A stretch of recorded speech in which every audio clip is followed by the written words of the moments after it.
Tomorrow, there will be only two kinds of organizations.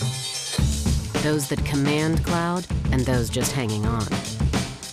NetApp has a strategy that puts cloud at the center of your business, seamlessly integrating you to the world's biggest cloud providers. Delivering cloud-native data services with the extreme performance that lets you manage and run applications in the cloud confidently. And keeping your data flowing smoothly with the NetApp Data Fabric across clouds, across IT, across teams. Now you can gain total visibility and control over all your data. Monitor its every pulse to drive peak performance and better, faster decisions. And speak the native language of cloud services like analytics and AI. Inspire innovation across your organization with the cloud.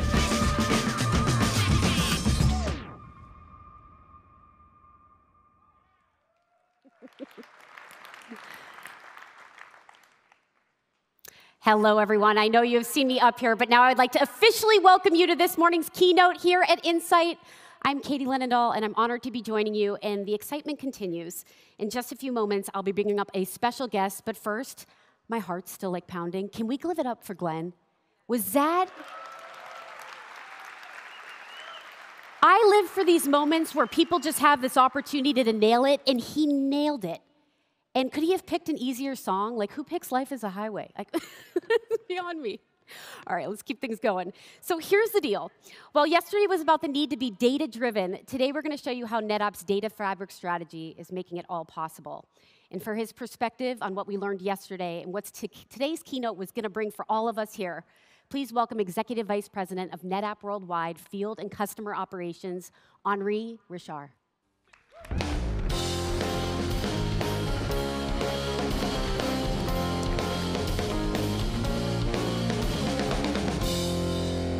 Good morning, Katie. Good morning, and welcome into the hot seat. Good morning, everybody. How are we doing? How are we feeling at Insight? Man, this is my third Insight. It's the best yet. Isn't this the best Insight? That's crazy good. And you're such an awesome person. You said, Katie, before we even get into our chat, I want to say a few things to the audience. Sure. Well, you know, how do you like the color of my suit? It's rocking, man. Styling. NetApp blue. Yes. All prepared. This man doesn't miss a beat. No, seriously, I thought that the keynote yesterday was fantastic. And, you know, a few things that George said really resonated with me. The first one was this concept of being born digital versus being an existing or sometimes called a legacy business. And, you know, the risk of being disrupted. But the reality is the existing business have one huge advantage, which is they already have their data. And as long as they know how to leverage it, they don't have to be worried about the startups because they have to still acquire the data. So I think that jumping on this necessity to leverage your data is really a fundamental aspect of business going forward. The second thing that he said that really resonated with me is that speed is the new scale. I really love that soundbite because it's all about agility and moving fast. And then the last thing that you know, strikes me is as you go around the world and you talk to customers, a lot of them can talk to you about their business strategy. But he mentioned that now what's important is to have a data strategy. And I think a lot of customers actually don't have a data strategy. So it's time to get on with that agenda. I like the one quote that data is such a powerful world currency. And to add on to that, I thought one of George's points about 2006, 1 in 6 Fortune 500 companies were actually data-driven companies. Now here we are in 2016, 6 of the top 10 are actually data-driven companies. So we're seeing that growth exponentially. I always ask my team, you know, make a guess. If you look at the pace of innovation in our industry and you look at the last 5 years, in the next 5 years, do you think it's going to go slower, the same pace, or faster? Faster. Of course, it's an IQ test, right? Mm-hmm. So I'm sure that if we look at the statistics a few years down the road, it's going to get worse. But you know, there was another part of the keynote yesterday that was really interesting, which was Gert's intervention, right? Yes. So there was a couple of things that resonated with me there. So first, I finally found the right name for this, which is my external brain. You know, yep. I certainly don't want to lose it. But I was reassured. You know, it was a bit scary at times when you think about the evolution. But I was reassured with the fact that understanding and wisdom might be a human advantage for a little bit longer. That was reassuring. And then the last thing, you know, of course, you would expect it from me, and I want to be very, very clear with the audience. France is not for sale. Everybody write that down. Make note of it. a little bit of a segue on France is not for sale, but I want to dive into the customers because you were out there walking and talking to the customers. What is their thoughts about how NetApp operates and just in terms of the overall 360 that you guys are providing? Yeah, so I think, as you go around the world and you talk to customers, the one thing that comes out now really, really strongly is the fact that we have an absolutely unique strategy. Our ability to bridge on-prem, private, and public cloud is simply unmatched. And even yesterday, customers were coming up to me and say, this data fabric strategy is just unique. Your competitors are years away from delivering what you've got. So I think that's very, very strong and coming stronger. And I can tell you, I go around the world, I can have an hour conversation with a C exec and never talk about storage. I'd still get the storage PO, but the whole conversation about digital transformation and hybrid multi-cloud. I was personally, I don't know about you guys, but I was really impressed with the demo yesterday. The ease of use and the integration, and it showed how much more we are now than just a storage company. I thought it was phenomenal. And then the last thing, that happened to me yesterday, I was lucky enough to moderate a customer panel, and one customer said to me, what I like about NetApp, and I think it reflects a lot of the people in the room, how they feel about this partnership. He said, I'm smart enough to know I'm not your largest customer, but you're smart enough to never let me feel like that's the case and always treat me like I'm the most important customer. And I think that's a big testimonial to all my colleagues in the room and how they take care of customers.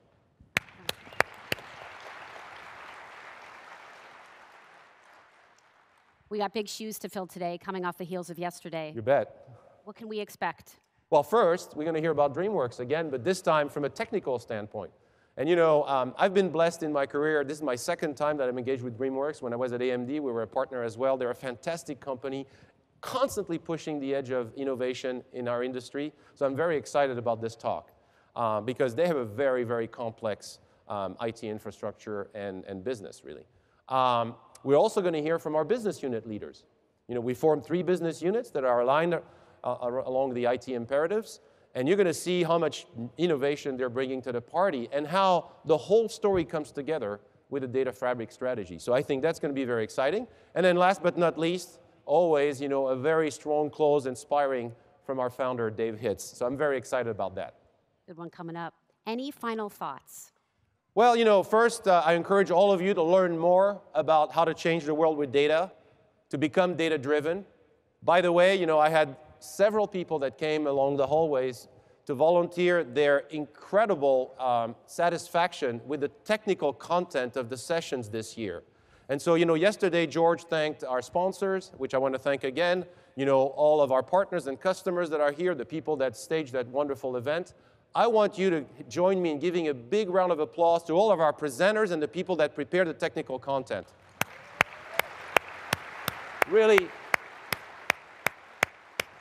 there is so much work. And this year we had customers and partners presenting. So it was not just NetApp. It was great. I love the way this ecosystem comes together at Insight. And on that note, I want to remind you, this is your event. We're doing this for you. And so your feedback is absolutely critical to us. We are going to continue to shape this event to be relevant to your needs and make sure that we provide to you the training, the information, the networking that you want. So please, I ask all of you to do a special effort to give us your feedback. And then with that, I want to wish you a fantastic Insight, and I want to thank you again for a fantastic last 12 months of success for NetApp and all of our partners. Thank you very much. Thanks, Isn't he Katie. amazing? Thank you, Henri. Take care. Have a good one. Awesome. Well, yesterday, Kate Swanberg not only gave us a sneak peek at DreamWorks' upcoming blockbuster, she also shared with us the blockbuster data that is required in bringing those amazing characters and scenes we kind of take for granted right to the big screens. Well, DreamWorks wants to bring more of their magic to those screens, and they are data-driven to get it done. For a closer look at the aspirations of both DreamWorks and NetApp, please welcome to the stage DreamWorks Chief Technology Officer, Jeff Wyke, and also NetApp Chief Technology Officer of Storage Systems and Software, Scott Dawkins. Come on up, guys.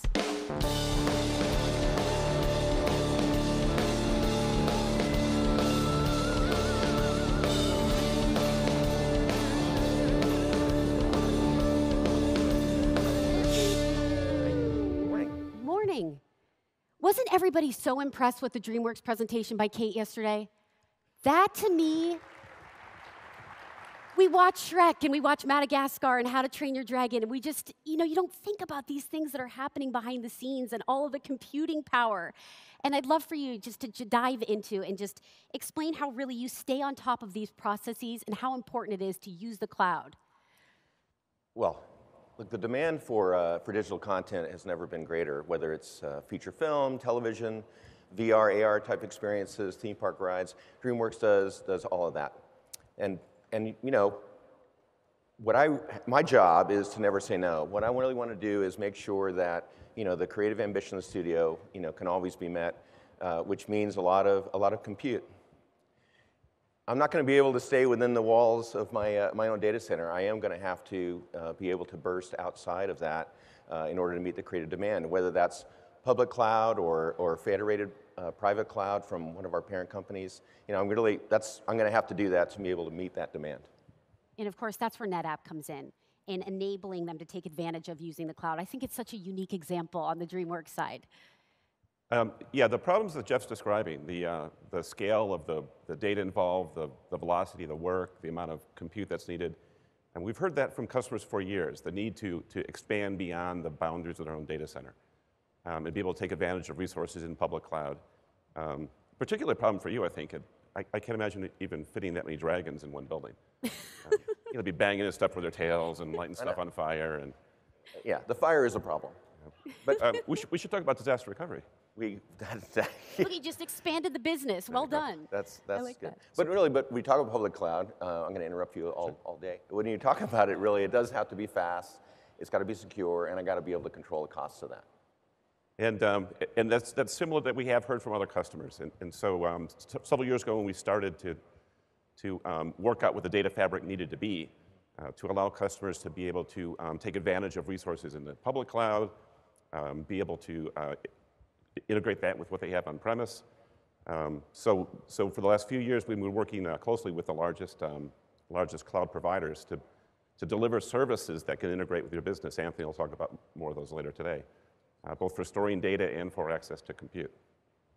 I think you're leading me to a perfect segue too. And Jeff, it's so important for you to transform your on-prem environment and be more cloud-like, but also offer new services for your IT organizations that can really deliver at the end of the day, right? Right. Our public cloud journey really begins inside our own data center.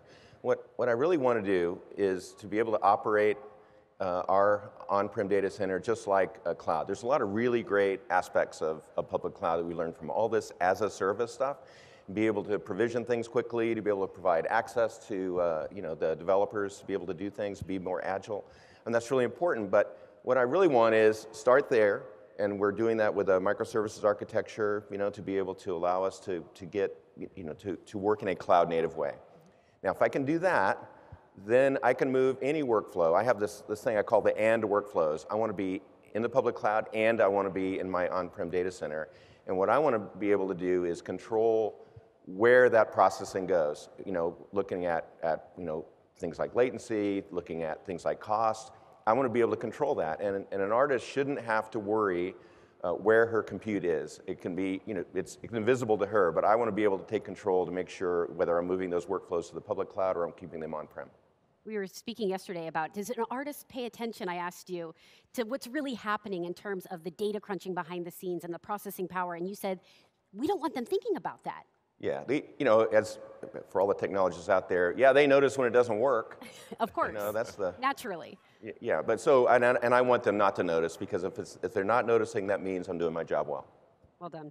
Scott, when we talked about public cloud, again, offline, we were talking about how it's really setting the bar in terms of ease of use and getting up and running fast. What NetApp is doing to customers, DreamWorks and beyond, is just, you want to deliver that same easy experience time and time again. Oh, exactly. For the developers, or for your creative talent, or for the compute jobs, the simplicity and the ease of finding the service that matches the task has absolutely been, the bar's been set by public cloud. So what we envision is being able to enable customers, so like DreamWorks or like Jeff's team, to be able to use one way to orchestrate the work, to set the workflows, to set how scheduling is done, and be able to do that in a seamless way, both with your own resources and with public cloud. The next dimension is really around the analytics. We have a lot of telemetry data on the systems and the data and what's where and how fast it can be moved. An area we'll explore together is being able to take advantage of hints from the telemetry that DreamWorks has about what jobs are going to be done, what artist is working on what project, where they are in the flow of producing a particular scene, and be able to, ahead of time, have the right data at the right place. That is critical, Scott.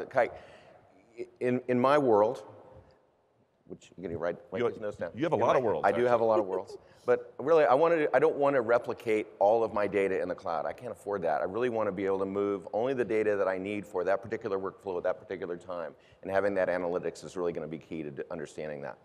Can we broaden that too? Because you're speaking about affordability. I think you have a challenging role in the sense that you have this balancing act of wanting to have, maximum performance, but also you got to manage cost. And that can be really tricky. Yeah. It can't be. Look, when we're doing hundreds of thousands of compute jobs a day, moving millions of files around, all that data, interactivity and performance really is key. Performance unlocks the interactivity of the creative workflows. It allows the creatives to put more content on screen. It gives the director more iterations, more tries to look at, how you can make that movie the best version of itself. And so that interactivity, that's why, like for our tier 1 storage, flash is critical for that. And the analytics, like you said, is also important. So all those things, that knowledge about what you're doing, having that flash. By the way, on-prem, I need that in the cloud too, if you're taking notes.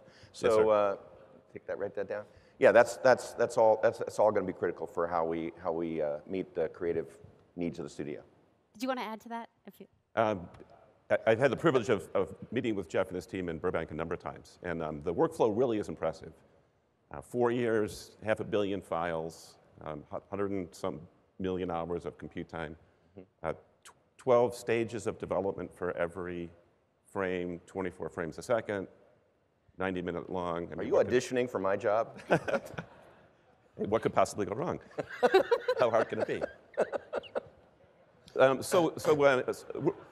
Hope my boss isn't in the audience. He's wondering how hard my job can be. We're continuing to expand with solid-state storage. We're introducing a new tier called Max Data that leverages very fast technologies like Intel's Optane, right exactly where the application is being run. That's the fastest, lowest latency tier. I mean, it's practically no latency. On the other end, being able to take data that's not being used right now, transparent to the user, tier it into a cold archive. So on the one hand, we've got the cost advantage of really tiering the data not being used. On the other end, extreme performance for the data being used right now. Sounds perfect. Jeff, yesterday we heard George talk about the 3 keys to becoming data-driven in an organization: people, process, and technology. We've talked a lot about technology. What are the other 2? The other 2 are people and process. No, you were paying attention. I was paying attention. No, bonus points. But let me say a little bit of that. Look, any business, and our business in particular, but I'm sure all businesses, it's an ecosystem, right? The people and the process and the technology are all have to work together. You have to pay attention to your people. You have to understand, what, in our case, what artists need. The workflows and the processes to create those incredible films, we have to be able to support that. And technology has to be integrated into all of that so that, you're spending your technology dollars in the right place to be able to support that. When you have people, process, technology, all working toward the same goal and the same mission, that's a thing of beauty. Anything you guys like to add? We have about a minute left. I just want any final thoughts on the DreamWorks side or on the NetApp side? It's really exciting working with your team. The scale is tremendous. You push the boundaries of what technology can do. You've got whole worlds we've never been able to see. So it's really fantastic. I did want to thank DreamWorks for sharing the preview for us for the new film. Wasn't that awesome? Again, from Kate yesterday, that awesome preview of How to Train a Dragon 2. Awesome. Yeah. It'll be available in February, so we'll all go see it. We'll be thinking about 500 million files and 100 million hours of rendering time, but I did not anticipate that the two of us would get a girlfriend. I did not see that coming, so. Oh. Yeah, it happens. Scott, Jeff, thank him so much. Give him a round of applause. Hi. Thank you.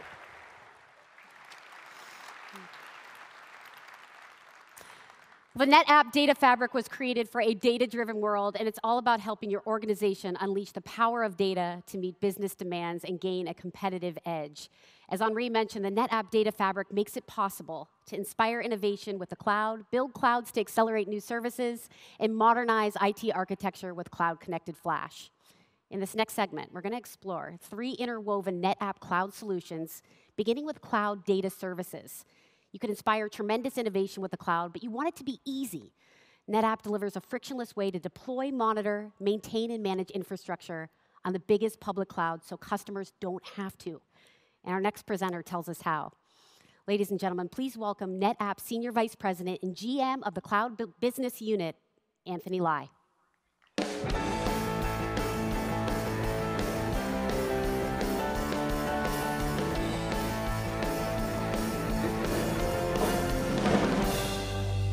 Good morning, everybody. As always, it's a real honor to be here. I love to have so many sort of intense days meeting all of our customers, our partners, and NetApp people, and frankly, sort of seeing all of the wonderful innovation that so many of you do, and my team, my engineering team, get a chance to really present to you all of our ideas and thoughts. So, you know, NetApp has really been and continues to be a pioneer building solutions for the hybrid multi-cloud world. I think we've built an industry-leading portfolio of data services for our traditional customers, our storage administrators, and now I think increasingly we have relevance with cloud architects and application developers. And so my responsibility at NetApp is to inspire innovation with the cloud. And it's something that I love to do every single day.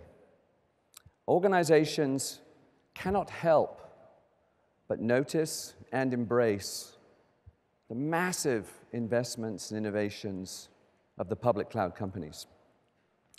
And the public clouds are increasingly the primary platform for digital transformation. And so for NetApp, it's been very, very important for us to lean in to the public cloud, to do things to help our customers. And so as an organization, what I task my team with every single day is this, is I want my team to build things, but not to ship them, but to deploy them, to run them, to monitor them, to maintain them, and to manage them on these clouds, frankly, so you don't have to. So that the company can focus on what makes it different and let people like NetApp focus on the things that we do well.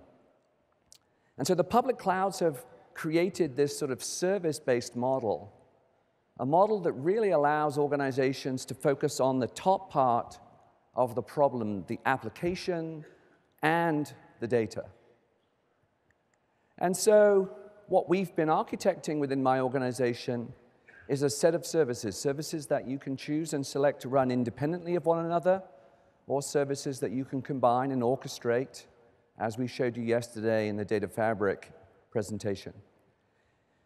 And what grounds us in the Cloud Data Services Business Unit is storage. And on top of that storage, then, we want to help you secure your data, protect your data, sync your data, move your data.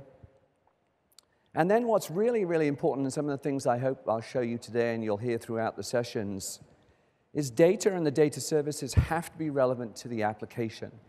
They have to find their way up to the control plane where the applications are being defined, where the applications are being deployed, where the applications are being managed. And today I'm going to show you a little bit more of a brand new service we call Cloud Insight. It's a fantastic platform, and James, one of my product managers, is going to come out and share with you that.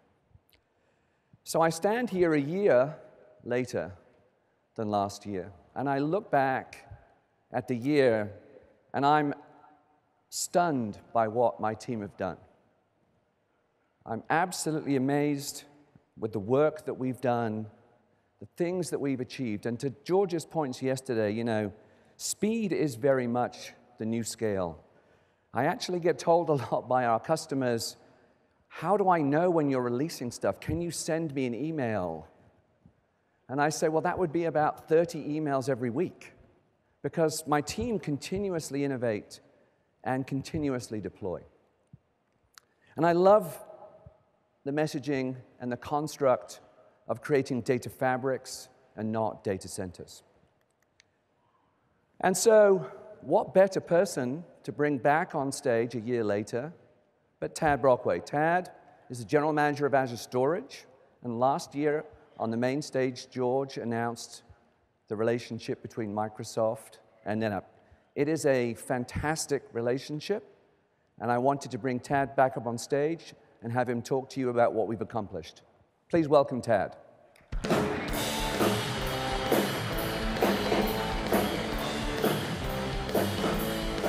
Tad, great to see you. Hey, good to see you too. So Tad, you stood here with me a year ago. Yes. And we made some very bold claims. That's right. And it's been a year. Yep. And so how's it been going for you? It's been going great. The time has flown by, I think, in a lot of ways. And that's probably just true for tech and the cloud and everything that's going on there.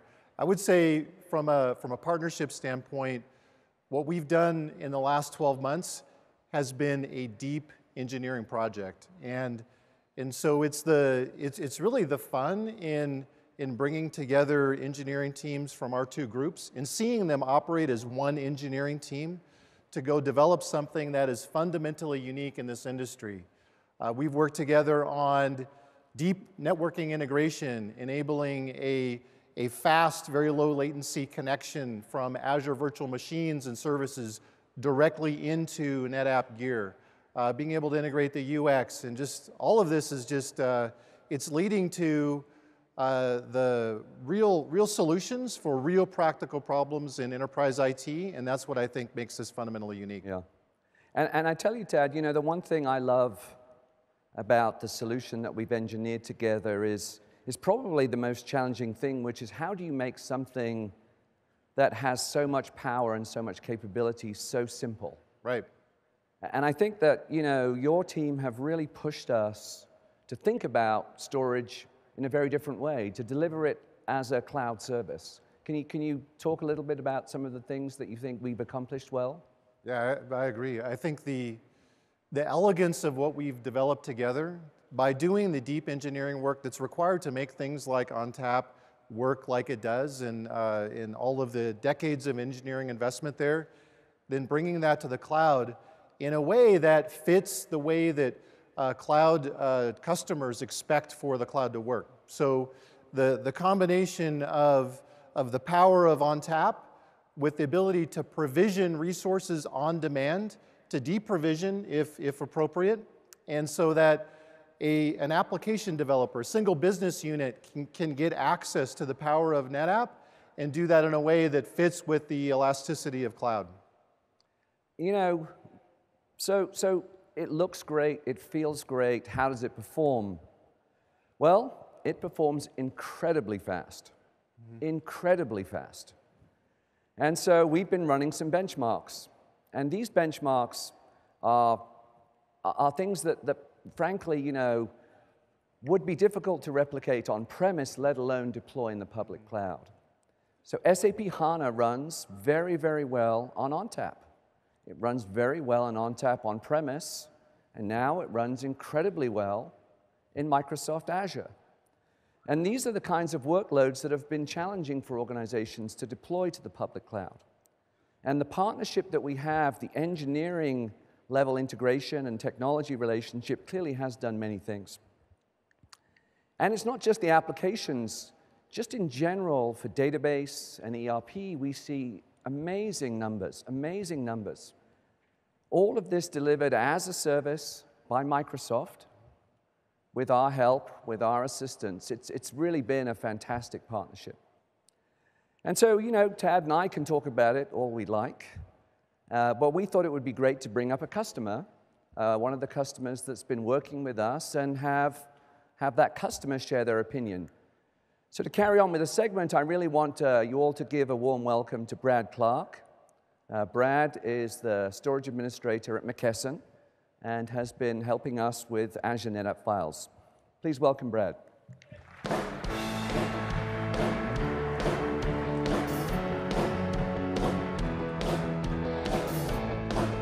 Thank you, sir. How you doing? Great to see you. Great to see you too, Brad. Hey, Ted. Hey. So Brad, you're on the main stage with one of the biggest companies in the world, NetApp, and Microsoft.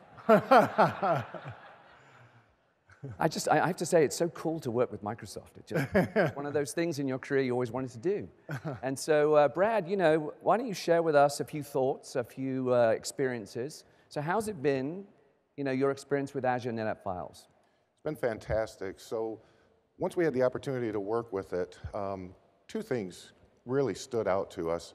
The first being the latency response times, just fantastic. And in some of our test cases, it was actually faster than it was on-prem. We were getting better response times than we were on-prem. The second was the throughput. The throughput was amazing, but moreover than just being amazing throughput, it was very predictable. We knew that we could scale up volume sizes to get the throughput we required, and as the demand dropped for throughput, we could instantly scale back down the volume size to meet what the application actually needed. So very flexible. It's clearly been well thought out, architected, and engineered. Just fantastic. That's great. So how do you think other customers will perceive what we've done? How will they react? Can you talk a little bit about that? I think they're going to love it. I think there's a lot of pent-up demand. I know once people understand what it can do for them, they're going to really embrace it. One of the things that we found was the ease of use. That was one of the things that just kind of floored us. For whatever reason, my team decided it would be funny to have me do the testing and configuration. It's been years since I've had my fingers on a keyboard doing any kind of storage configuration, right? So I think they were trying to get one over on me. But in under 60 minutes, I was able to get several volumes created, mounted to a host, several snapshots created, and data moving to do the latency and throughput testing that we were talking about. So once people that do this on a regular basis get their hands on it, the turn time for their customers is going to be incredible.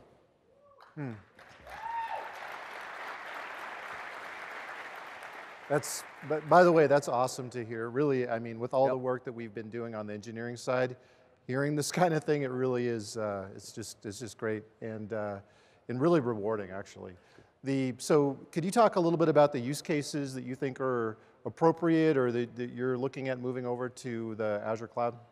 Yeah, absolutely. One of our business units came to us several months back and said, I want to move my Hyperion workloads into the cloud, and can you help us do that? And we said, sure, we'll take a look at it for you, and we're kind of getting together off in a corner trying to figure this out and how we were going to get the storage they needed in the cloud. And then all of a sudden, Azure NetApp Files pops onto the scene, and it was, aha. We don't need to continue this engineering exercise any longer. This is the solution. So went back to the business partner and they said, sounds great, when can we use it? So that's our first use case. Second one is we're deploying HANA TDI in our local data center, and the only reason was we weren't quite ready for public cloud. But with this now, we'll be able to start testing SAP HANA in the cloud and shorten our time frame for deployment into the cloud by months, if not years. That's cool. That's an amazing set of workloads for public cloud. Yeah, absolutely. That's amazing. Brad, Tad, I think what we've done is not only we've enabled these massive workloads to move into the public cloud, but what I hope everybody in the audience realizes and around the world, that this is a unique opportunity for NetApp people.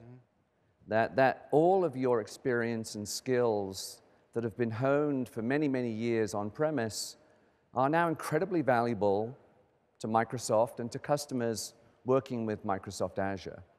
And so one of the other things I just wanted to make special mention of today is Microsoft and NetApp have been working together to create some incremental certifications. And I can assure you that customers of Azure, like Brad and many, many others, have a data management challenge.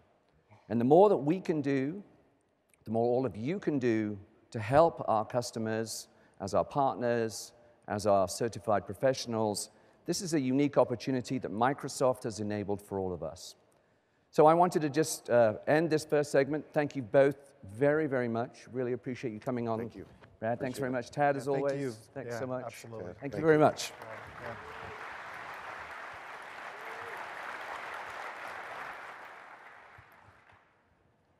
So what else is important? We've landed the highest performing file systems and protocols on Microsoft Azure. And in the cloud, how are people going to consume that storage?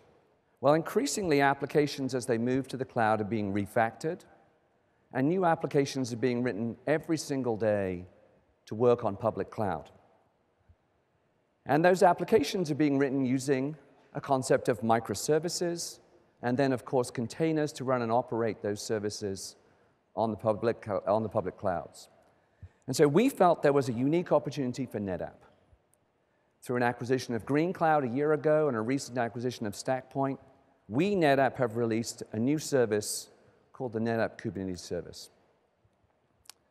We are incredible fans and contributors to the Kubernetes open source projects. We're equally excited and participate in the development of Istio. Istio is a service mesh that sits on top of Kubernetes clusters and helps companies both deploy, maintain, and manage their clusters.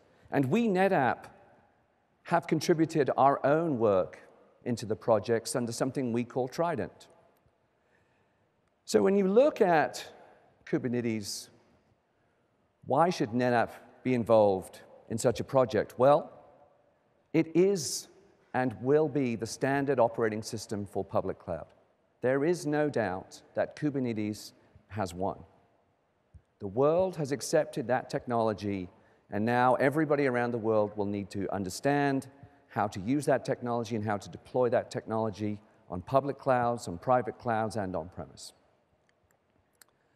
What makes it interesting for us is time and time again, people tell us that the biggest problem with Kubernetes is how they manage storage. And that's what Trident does. So Trident was built to enable application developers to consume high-performing storage to build and deploy stateful applications.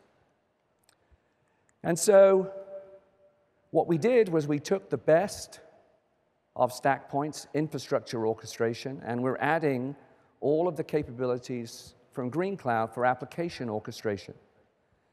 And we're building that platform to run on top of our data services, on top of our high-performing cloud storage and protocols. What's great about it is you can deploy clusters of containers on all of the public clouds. And what we showed yesterday is becoming a reality. You'll be able to deploy public cloud services onto your enterprise private cloud. Only NetApp has this control plane that can span across the public clouds and across your NetApp HCI infrastructure, giving you the ability to build and define, maintain, and manage private clouds with all of the capabilities and technologies that we build for the public clouds. So let me just give you a quick look at what it does and how it does it. So like all services, I log in at Cloud Central, and I'm presented with my control plane. And here I can see that I'm running 3 clusters, one in Microsoft, one on Google, and one on AWS. I can essentially, at any time, choose to deploy a new cluster. And deploying a new cluster is as simple as 3 clicks. Now, one thing that's really cool is we just added, as a cloud service, support for NVIDIA's GPUs. So now, not only can you consume regular compute with high-performing storage on the public clouds, you can now associate that with the highest performing processors for AI and ML directly in the application.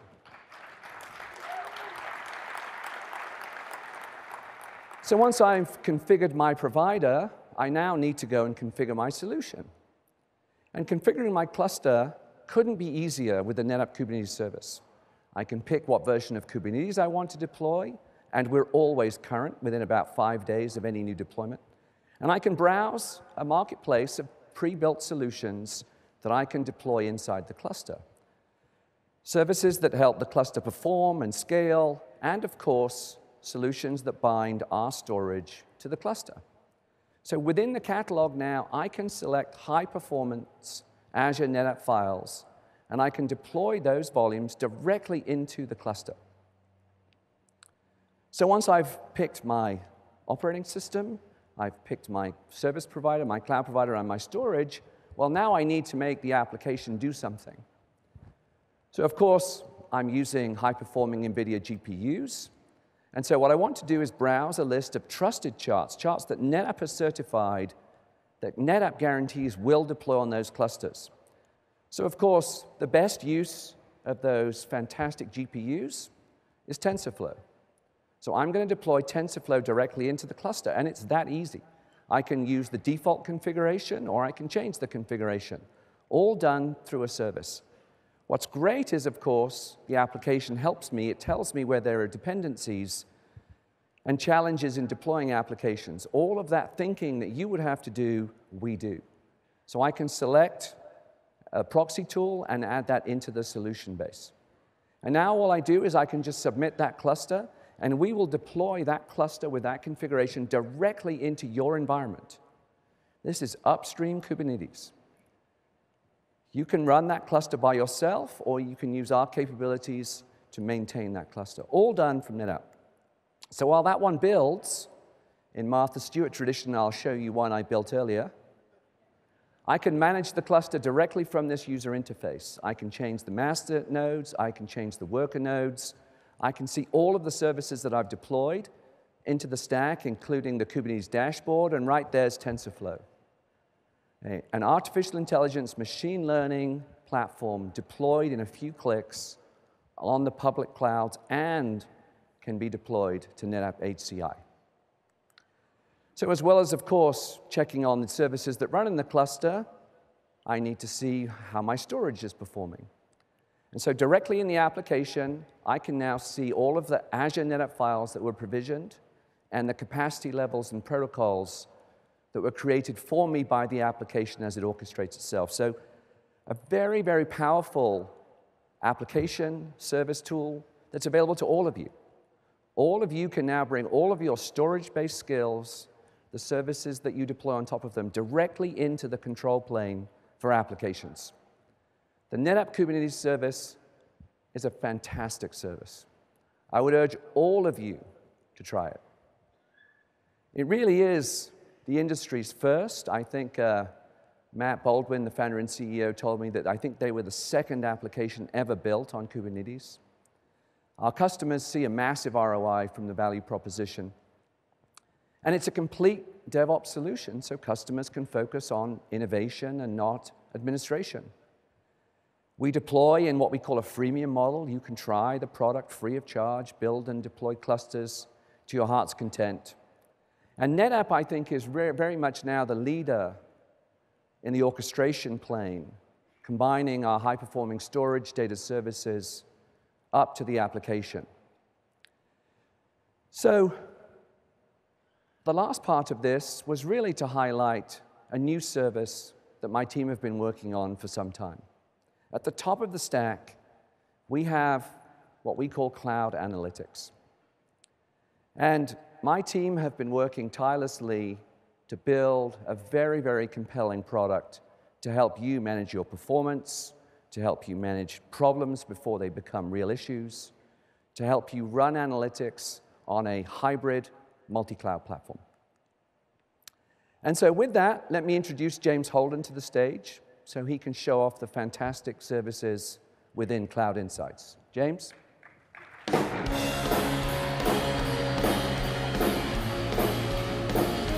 Thank you. Good morning, all. So, Cloud Insights.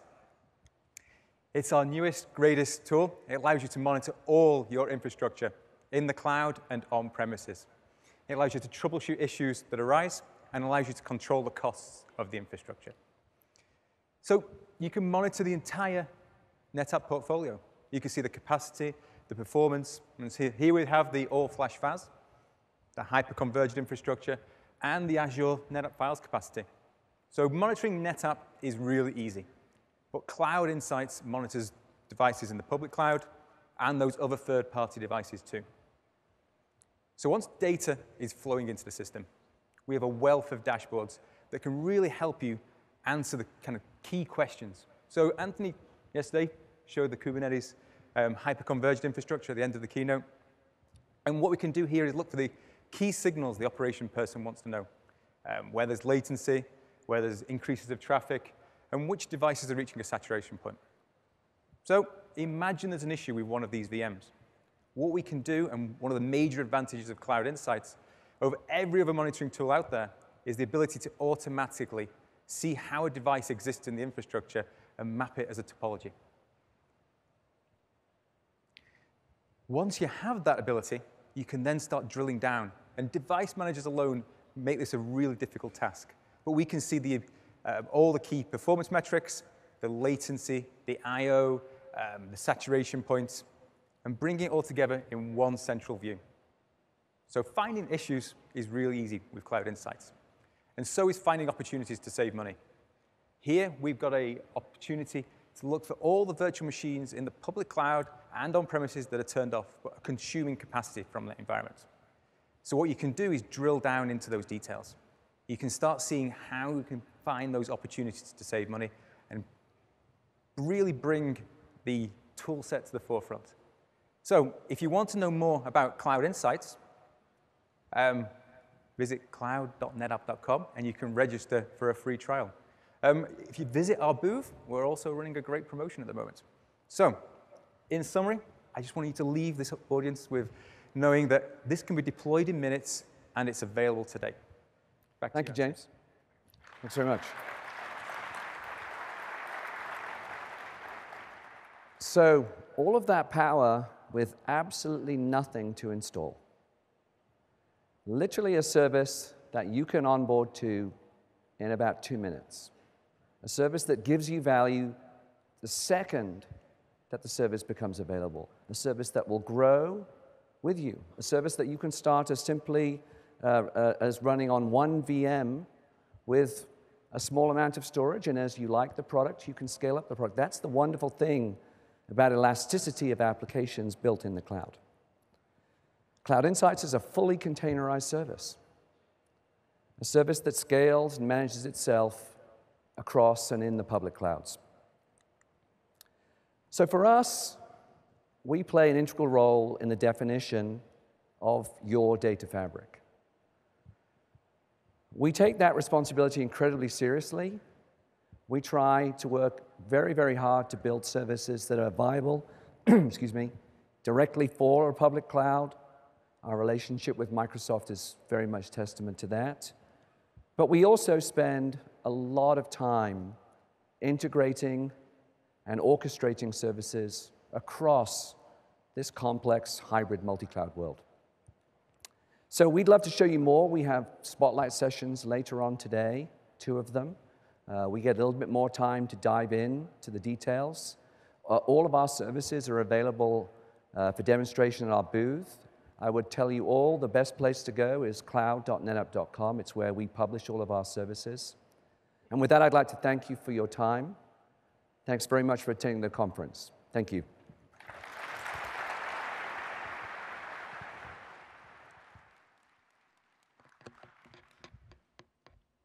Well, Anthony just showed us what consumers are expecting from their own IT organizations. They're under pressure to deliver the same ease of experience and self-service consumption that the public cloud offers. What if you could really have an on-prem IT services that gives you access to the same innovation on the public cloud? As we're about to hear, NetApp HCI is setting up to be the future of the hybrid cloud. Its focus is to be a hybrid multi-private cloud in a box to deliver innovation in an instant. Our next presenter has all the details. Please welcome to the stage NetApp Senior Vice President and GM of the Cloud Infrastructure Business Unit, Brad Anderson. Brad, come on up.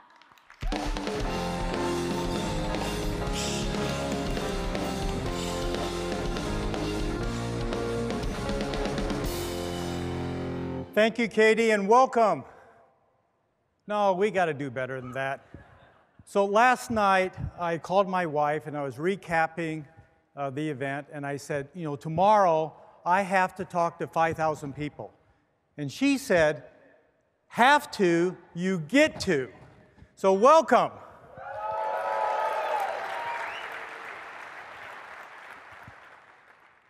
Ooh, well, let's go back one here. Let's go back a couple here, please, if you would, please. One more. One more back, please. One more. Thank you. So this is my first Insight, and it's been an incredible week for me personally and for my team, and I hope it has been for you as well. So you heard all the innovation that Anthony's doing in cloud. You heard it today. I keep bumping this. And you heard it yesterday. And so who wouldn't want to have all that innovation on-prem? We're in Vegas, so I'm betting most of your users would like that innovation on-prem. But I'm also betting that these comments behind me are ones that IT doesn't hear that often. The reason why is cloud sets the bar really high, and it's going to get higher.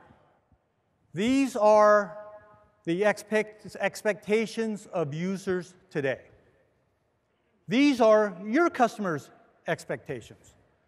They want the same experiences and services from enterprise IT that they enjoy in cloud. So that's why I'm here. That's why NetApp formed the Cloud Infrastructure Unit, to enable customers to build their own clouds to accelerate the delivery of new services, improved experiences, to enable better business outcomes. So where are we? So let's go to last year on this very stage, where we made some bold promises. We promised to deliver a next-generation approach to IT, to accelerate your business. We promised to enable new customer touchpoints. And we promised to enable you to change the world with data. We promised, and we are delivering. Less than 2 weeks after last year's Insight, we launched NetApp HCI. NetApp HCI delivers a next-generation approach to IT. With NetApp HCI, we're simplifying and accelerating customers' applications experience. We're enabling our customers to serve their customers in new ways with new offerings, enabling new competitive advantage with new services and new business models. That is our mission. We are on a mission to deliver and empower your hybrid multi-cloud experience. We are taking a customer cloud-forward approach. It's not about the box. It's not about feeds and speeds. It's about the services you can deliver, just like the biggest cloud providers. So when most people talk about HCI, they're talking about hyper-converged infrastructure. Commodity hardware, software-defined, scale-out, virtualized data center, simple deployment, simple management. We do that. NetApp HCI does exactly that and more. So when we talk about HCI, I want you to hear hybrid cloud infrastructure. Yeah. Operate like a cloud, consume like a cloud, the same experiences and services as a cloud, and seamless access to all the innovations of the largest clouds. That is our focus for NetApp HCI, to deliver the hybrid multi-cloud experience. We are on a mission. We will lead this mission because we are focused on what enterprises need to be successful. We have had the advantage of listening, observing, and learning. Much as we did in Flash, where our patient approach has now led us to #1 worldwide this quarter in all flash arrays. Whoa. We are resolved and confident in this mission. So what does a hybrid multi-cloud experience require? For users and consumers, its ability to deliver new applications and new services faster. Frictionless consumption, self-service, access to services and microservices, seamless connectivity to all the largest clouds, and pay-as-you-grow. For IT, it means the simplification and automation of IT operations.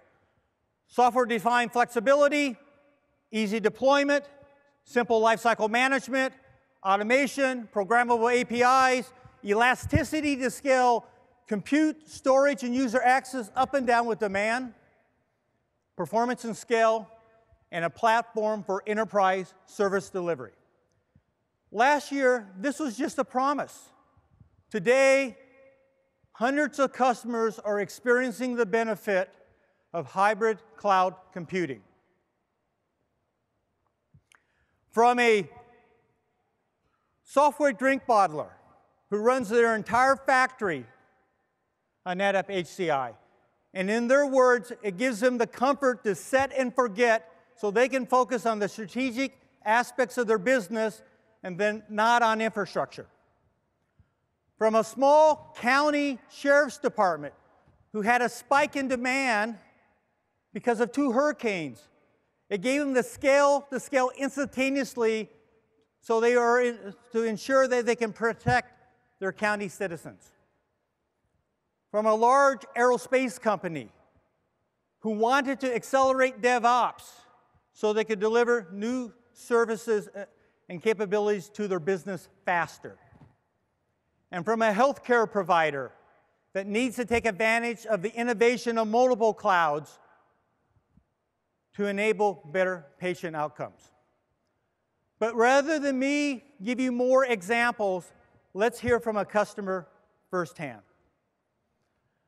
Concetel Cloud is a large Australian global service provider. They are doing some amazing things transforming their business and that of their customers. Joining us from Concetel Cloud is Rachel Hedges. Rachel works with Concetel's customers to help them create meaningful relationships, campaigns, and experiences. And Benjamin Malloy, who focuses on delivering the service-oriented architecture and who is a cloud expert. So it gives me great pleasure to welcome Rachel Hedges and Benjamin Malloy to the stage. Please welcome them.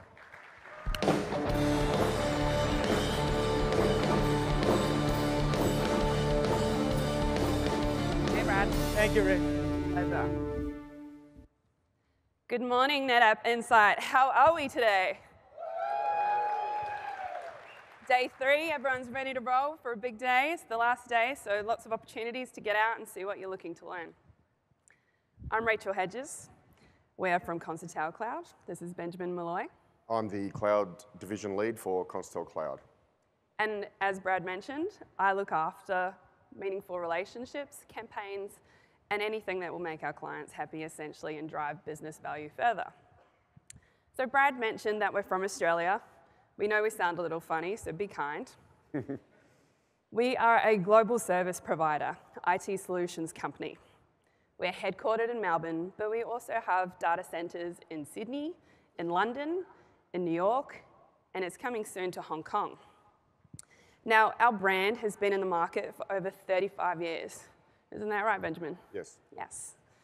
So, I'm going to speak you through what we're going to talk about today. So first of all, what does value look like for the Concetel Cloud customer? What does infrastructure look like for the Continental Cloud customer in terms of value?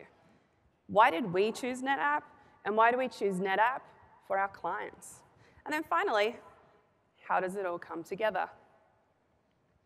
So, to help explain our story and the solutions that we provide through using NetApp HCI, I've got 3 case studies to talk you through.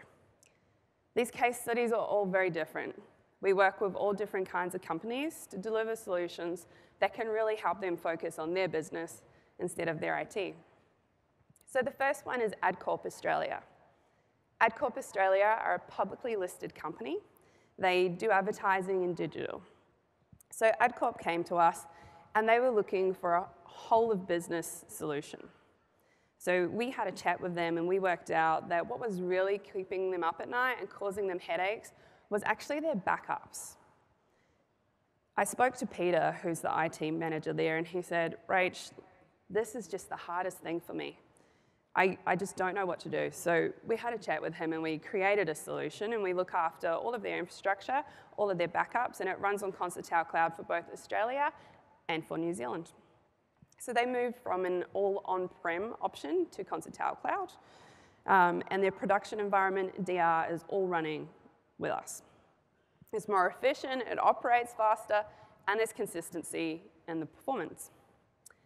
Now, our second company that we have here is Bondi Blue Vodka. Everybody loves a great alcohol company, right?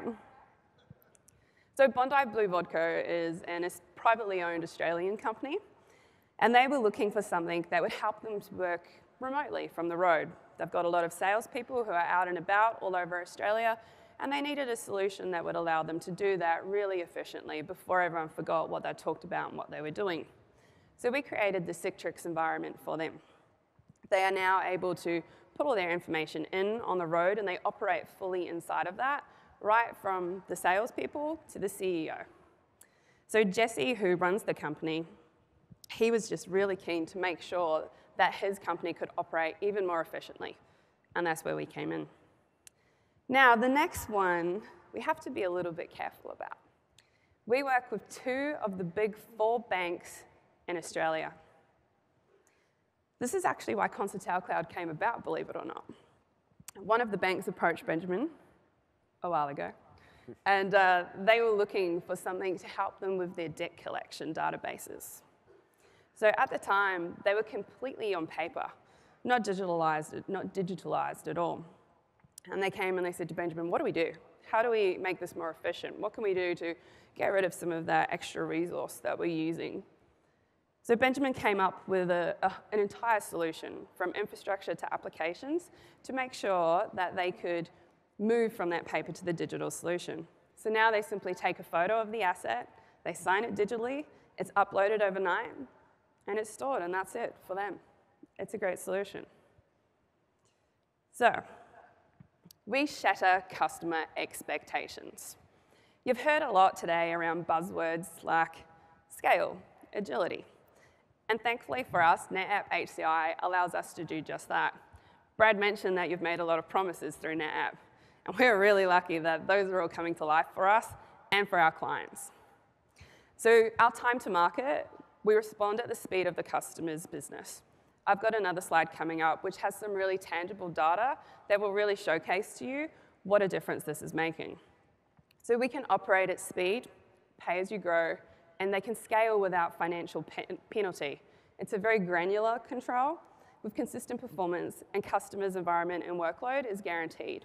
Performance is always going to be the key to making sure that your customers are happy, and this enables us to do just that. So I'm going to hand off to Benjamin next, who's going to talk to us about the value that our infrastructure provides. Thanks, Rachel. About 12 months ago, Continental Cloud made the strategic decision to be 100% NetApp HCI across the globe in Sydney, Melbourne, London, New York, Singapore, and December coming online, Hong Kong coming online in December. Our environment, basically, we have a standard environment across the globe, Palo Alto firewalls, Brocade switches, and NetApp HCI for all the rest. We use VMware as our hypervisor. since going NetApp HCI, we've noticed on average our common tasks and deployment times are 68% faster. We looked at other solutions, but with our history with SolidFire, NetApp was the obvious choice. As one of the owners of the company, vendor selection was of paramount importance to us, and it's something that I take very personally. Thanks, Rachel. Cool. All right, so now we've heard from Benjamin on the infrastructure. We'll give you a couple more stats. So NetApp HCI is absolutely the best choice for us and the best choice for our customers. We can pass on the benefits that we get, such as up to 50% cost savings over our former storage platforms, to our consumer. The efficiency helps us with making sure that they get what they're looking for. This consistency in performance is guaranteed quality. As I mentioned, it's agile, it's scalable. It's fully automated and self-healing, which obviously helps us with resourcing requirements. And our customers, again, get the quality and dependability that they are really, truly looking for. We're able to focus on new services to enable customers to generate revenue in ways not possible before. You can see some of the other reasons up here on the screen. So, our key takeaways. We deliver higher quality services faster and more economically to our clients around the world on NetApp HCI. It's fantastic. Thanks, guys. Thank you very much. Thank you, Brad. Why the hell are you calling it hyper-converged? It's hybrid cloud infrastructure. Absolutely right. Woo! Thanks, guys. Thank you. Thank you, Rachel and Benjamin, for sharing your experience and some awesome results. If I can just summarize, 50% of the infrastructure cost, streamlined IT operations, better customer outcomes, and they were able to implement a business model for Constellation Cloud that wasn't viable on the alternatives out there. That is outstanding customer experiences and competitive advantage. That is the power of hybrid multi-cloud and the power and simplicity of NetApp HCI. Yesterday, George said that speed is the new scale and simplicity is the new enabler. Remember that innovation in cloud is happening at such unprecedented paces that enterprise can't ignore it. That the days of siloed approaches and month-long provisioning are over. Organizations that are undertaking digital transformation and moving to cloud-like infrastructures are going to win, and those who don't are going to fall behind. So what is NetApp doing to help with this transformation? I'd like to give you a sneak peek of the very near-term future on NetApp HCI and to show you what we're doing to simplify, automate, and deliver the multi-cloud experience. I'd like to invite my colleague, Adam Carter, to the stage. Welcome, Adam.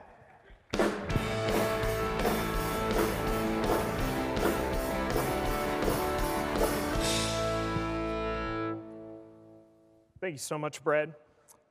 As Brad was saying, we're on this mission to bring you the best of the public and private cloud and wrap those together in this hybrid multi-cloud experience. You've also seen Anthony showing you so many powerful cloud services with orchestration in this multi-cloud environment. What I'm going to show you is just one of those services, but all these same services are seamlessly integrated into HCI. It's going to look really familiar. It should. You saw this in some of the other services yesterday. You might see it in other demos later. That's the point. It's the same orchestration. It's the same APIs. It's seamless for your developers to do these tasks and use these services, whether you're going to run it in a public cloud or on premises for some specific reason like regulatory or security or whatever preference is driving you to do that. So what I'm going to show you is how we're giving you that freedom to choose between public and private clouds. How all of these services can help you simplify DevOps and create applications and services in seconds. I'm also going to give you a sneak peek behind the curtains there, where we integrate data behind the scenes to help deliver better data-driven decisions for your business. So let's go. First of all, we're simplifying DevOps here. This is the same cloud orchestration we've shown you before. We're going straight into creating a Fabric application. And because I have a on-premises HCI system here in Las Vegas, and it's been joined to the data fabric, you can see here where we have that choice of this hybrid choice of whether I want to go public or private. This is where we're really blurring that line. There's one spot that you can see we're doing anything here of asking you, what do you want? Do you want this on-premises with HCI, or do you want to go with one of the major cloud service providers? Now also here, this is the choice between those 4 types of environments. You have many regions in any of these service providers. You can have many regions of HCI in lots of locations. So now that we've made that choice, we can pick any application from this catalog, or we can also specify custom ones and use our own Helm charts, et cetera. I'm going to pick an application. I'm going to pick a version of that application. And as easy as that, I'm going to launch that application. And I'm going to let all of this orchestration do all of the background work for me. I said nothing about infrastructure. I didn't say anything about storage. I didn't say anything about servers. I just went to create whatever application or service I wanted, and in seconds, I've got that running. So what I've shown you first is how we're blurring that line between public and private, and how we're enabling DevOps in just one case here. We've got many services, but just in one case to be able to deliver applications and services in seconds. The real point of this, the benefit for you, is all about letting you concentrate on your business, not the infrastructure behind the scenes here. You get to concentrate on creating these new applications and these new services at warp speed to meet whatever your business goals are. So now let's take a peek behind the scenes a little bit. While we've orchestrated this whole system, we still have a complete enterprise class system underneath in our NetApp HCI. So I can go in there and leverage lots of data services, and in particular, I want to highlight the data fabric capabilities. First, you should notice here that this volume, there is something that was created. This was created by Trident, our Kubernetes automation. So that's part of that orchestration there. I'm going to go in and use an advanced data feature for the data fabric of mirroring data. Now, I can mirror to any HCI system, any element-based system, actually, also any ONTAP-based system out there. This could be a FAS, AFF, FlexPod in this case, as we've labeled it. This could even be Cloud Volumes on tap. Whatever the system is, and whatever the reason is, I mean, I could have many reasons for wanting to move this data around. Maybe I've got another locale with other data scientists who need local access to this. Maybe they have resources I don't have at this location, perhaps DGX systems or something like that. Whatever the reason is, doesn't matter so much as the fact that I can deliver data anywhere for any service as easily as the data fabric and all of its APIs allow you to. This is where the data fabric comes in to deliver the capability for you to use data for better data-driven decisions for your business. So you can see here the end result of that is us taking that data and mirroring it to another system. We did this without interrupting our DevOps environment at all. That's all running still on top of this seamlessly, creating all the services and applications they want. This is all orchestrated on this system so that they can use all of these data fabric features simultaneously with all of the orchestration features. So I've shown you now how we integrated that data in the back end. On top of blurring that line for public and private clouds, we've simplified DevOps considerably. We've allowed you to really liberate your data to help drive better decisions in your business. All of this, the point isn't so much about the technology or the systems behind the scenes, et cetera. Really, the point is all about speeding delivery for you and helping you drive more value from your data. Thank you very much.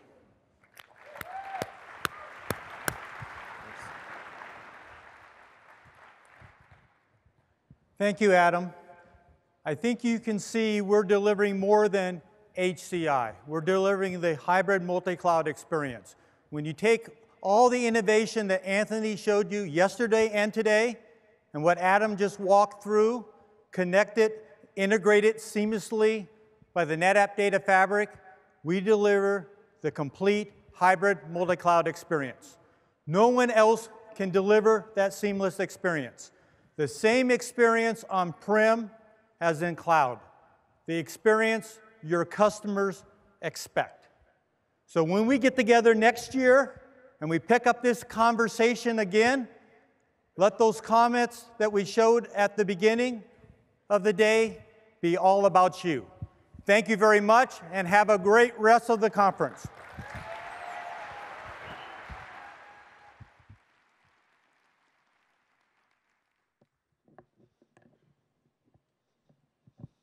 Well, bringing the data center up to speed is essential if you want to tap into the power of ML and AI.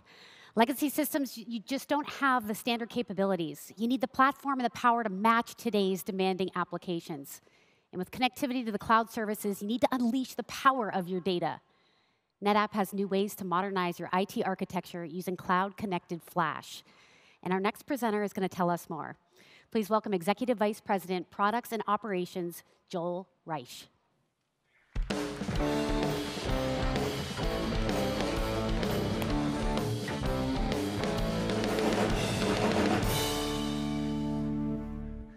Good morning. Thank you, Katie. Hey, let's get going. I remember the first time I saw this slide. Some people thought it was crazy. They thought it was crazy because it looked like we were advocating the very thing that would kill us, encouraging our customers to move to the cloud. I heard somebody say, "What genius came up with this idea?" Now, that person was obviously wrong. Since then, we've repositioned NetApp around the data fabric, telling a distinct story, to inspire innovation and lead with the cloud, to build clouds, to accelerate new services in hybrid and multi-cloud environments, and to modernize IT architectures with cloud-connected flash. Digital transformation's the driving force, but digital transformation requires IT transformation. Well, the good news is those who succeed at the modernization of IT will be the voice that stands out in the crowd. Digital transformation costs real money. And economic reality is driving customers to save money by automating and making their data centers more simple, and then taking the people and dollars and moving them to things that create more business value. And those who are modernizing with flash are using the money saved to fund new business capabilities. They're taking advantage of new workloads and new capabilities to fundamentally change the way they do business. And the money saved by modernizing with flash is funding new workloads in the enterprise. New workloads like artificial intelligence and machine learning, which are fast becoming the new mission-critical workloads in the data center, and enabling new ways of doing business. And new capabilities to fundamentally change the way they do business.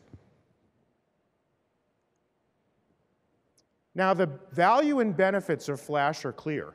Everyone knows. Performance is the most obvious one. Flash gives you speed, 20 times the performance of a hard disk drive-based system, and 12 times the application IOPS. But there are other benefits of flash you don't really think of, but are equally important. And we see this data and these statistics from what we see of our installed base in our Active IQ system.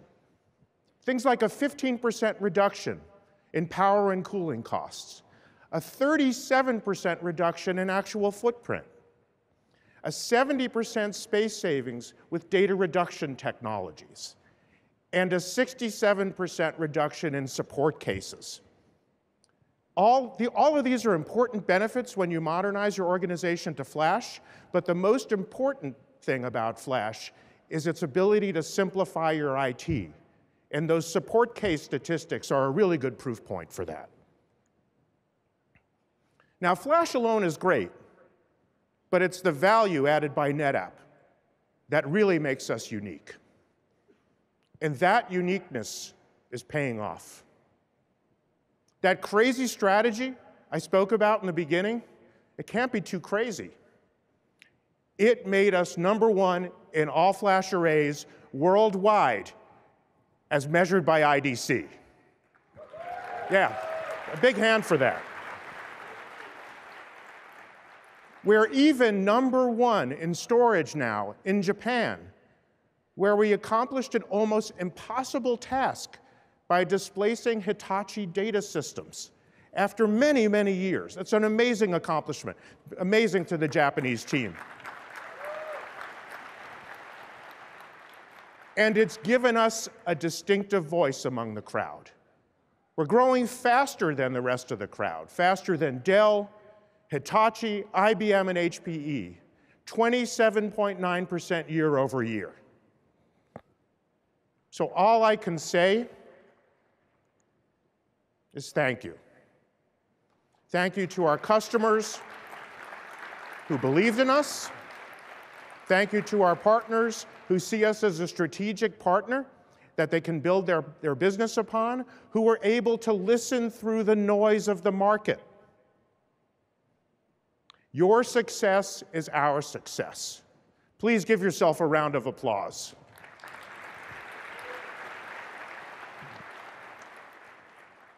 So, at this point, you think I'm up here tooting our horn, right? And you'd be right. In fact, when I was young, I really wanted to be a horn player and make a living out of it. And that's me in the circle. I'm one of the 50 guys in plaid. I was good, but I wasn't good enough to pay the bills. I tried, no matter how hard I tried, I really never got to be great. But I love jazz, especially trumpet players. But for me, one really stood out. And that was Louis Armstrong. So he stood out for a couple of reasons, but one is Louis grew up in a really tough neighborhood. It was called the battlefield, right? That has to be a tough neighborhood. He worked really hard. He was an orphan. He got adopted when he was at the age of 7. And the family that adopted him at the age of 7 loaned him the money to buy his first trumpet. And he learned how to play it, and he mastered the trumpet like no one else at the time. He was an innovator. But the thing that made him stand out was his distinctive sound of his distinctive gravelly voice. I mean, you could listen to it now and you know immediately it's Louis Armstrong. Right? That's because he was an innovator, and he was an innovator for 50 years. And the same is true for NetApp. We now have a distinct voice. We innovated in 2 areas and combined them to give us a unique technology offering that's led us to unprecedented success in Flash and in the cloud. We took Flash and we made it cloud connected, future-proofing your organization as it evolved. NetApp's the only current Flash solution which is future-proof. And by being cloud connected, we provide a trail for the customer who wants to leverage the cloud today or sometime in the future. Cloud-connected Flash enables you to move from data centers to data fabrics. And that forward strategy has enabled us to become #1 in all flash arrays. Now, I'd like to bring on Kim Weller, who also has a distinctive voice. She's going to demonstrate the future of ONTAP. Kim, come on out.